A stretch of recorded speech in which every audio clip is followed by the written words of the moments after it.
أعوذ بالله من الشيطان الرجيم. بسم الله الرحمن الرحيم.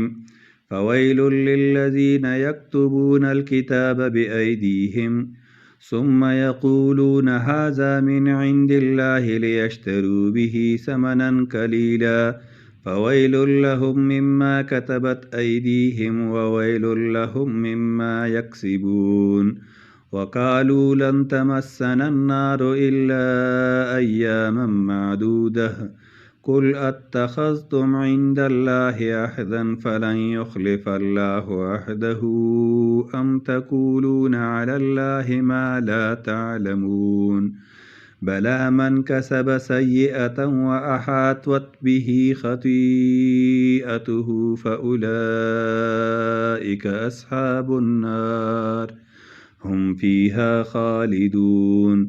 والذين آمنوا وعملوا الصالحات أولئك أصحاب الجنة هم فيها خالدون.